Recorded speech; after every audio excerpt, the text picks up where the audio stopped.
Hi there, welcome to my studio. Thanks for checking out this video. My name's Siobhan, and on this channel I share videos about a dynamic and expressive approach to drawing the figure. So each week I share tips and techniques and I share my own process. If you're interested at all in figure drawing, then definitely subscribe here so that we can stay in touch.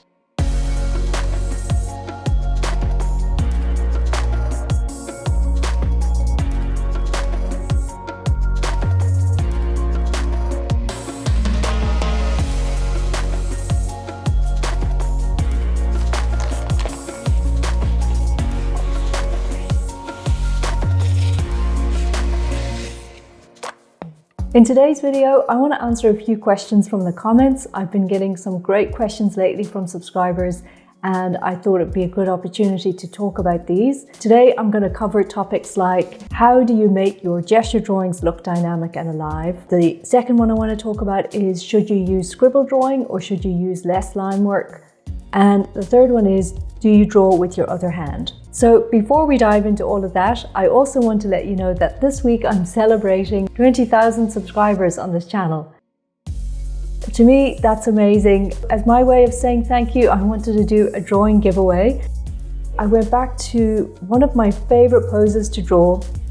This drawing is my gift to say thanks for all of the support here. Thanks to everyone who has watched the video, commented or subscribed. Obviously, I'd love to give a drawing to every subscriber, but for now, if you want to win this drawing, then like this video, leave a comment below and let me know if you've got a question about drawing or if you've got a particular challenge when it comes to figure drawing, or just say hi.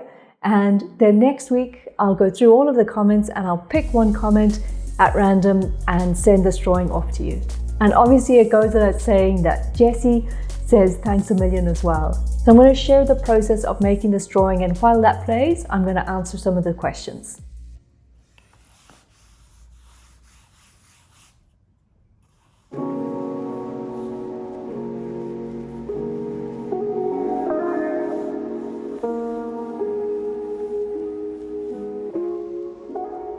So the first question is, I have the problem that my gesture drawings often end up looking like comic figures. Everything is surrounded with one line weight.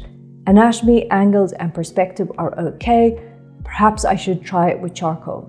So my answer to that is that while charcoal does give you a lot more flexibility in terms of your line weight, it's not necessarily the medium that's going to solve this issue. The reason that a lot of people's gesture drawings end up looking a little bit cartoony or like comic figures is because they're not actually drawing the gesture of the pose. They're simply drawing the figure as quickly as possible. And because you're trying to draw the full figure in 1 minute or 2 minutes, that can often result in cartoony looking figures because, you know, in order to draw the full figure in 1 minute or 2 minutes, you end up having to stylize it a lot. The other issue is that because you're trying to draw the whole figure, you tend to emphasize all of the figure. And that's the reason why your line weight is the same. There's the same emphasis the whole way around the drawing. Now, if you focus on, the gesture or the movement of the pose, instead of the structural proportion and accuracy of the pose, then your gesture drawings will look much more dynamic and alive. And the direct result of this kind of drawing is that you learn almost immediately how to be selective with your marks. You learn what is the most important thing that needs to be said in this drawing, what needs to be left out, and that will translate into the way that you use your line. So even though it feels counterintuitive, the next time that you set your timer to draw a 1 minute gesture drawing, don't try to draw the whole figure. Just draw the absolute most obvious movements or direction or flow that you see in the pose. And then when the timer goes off, move on immediately to the next one. After you've done a few of these, you will have discovered the technique for yourself and you won't be drawing stylized figurines anymore. You'll draw dynamic and expressive poses.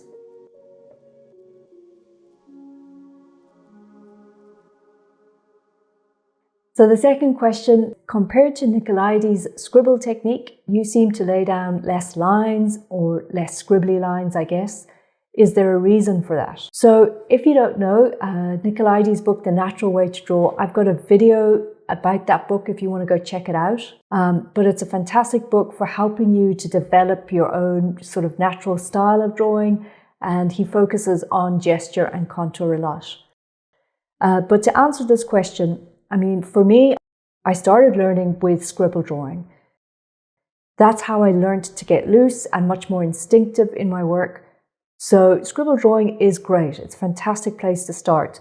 But now I prefer to use much more what I call searching lines, because I think that a searching line is a mark that's less about making random scribbles, more about making intentional marks. It's more about mapping, and it feels a lot more closely related to observation.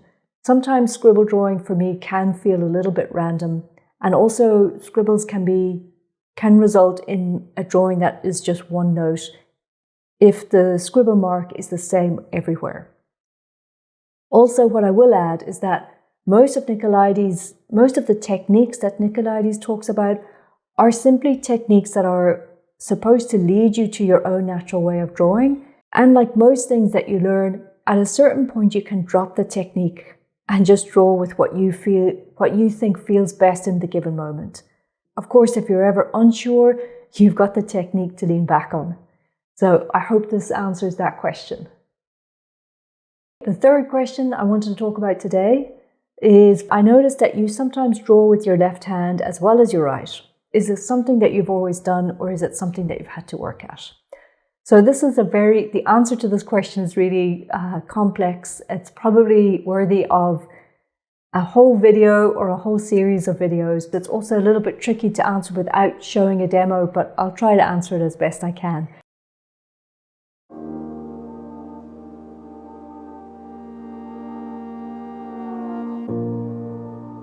Basically, I learned years ago to do blind drawing with my left hand. And it was an exercise that we did in order to stop us from thinking so much about drawing and to focus instead on just looking. When you draw with your non-dominant hand, what happens is that it engages your observation much more clearly. So for me, I can't actually draw with my left hand. I can't control the marks that I make at all. But what happens is when you switch over to using the hand that you're not normally used to drawing with, it makes you look at something in a different way. You sort of see it in a much more truthful way, in a kind of a right brain kind of a way. You know, you see the thing you're drawing in terms of shapes instead of what you know is there. So you're not drawing symbols. I find that it's really useful when I come up against something that I can't draw, like the features of the face maybe, or if the pose is at a tricky angle and I just can't get it right, then I'll just switch over to my left hand and suddenly my hand makes the right shapes.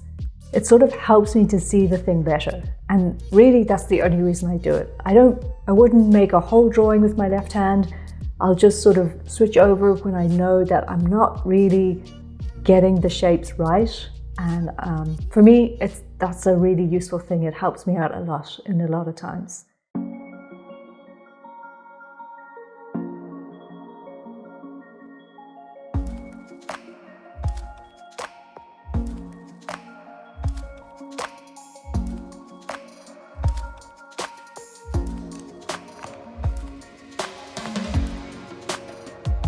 So that's it for me for this week. Thanks so much for watching this video. I hope these questions were interesting. I hope you got some good information that's useful and that can help you in your drawing practice.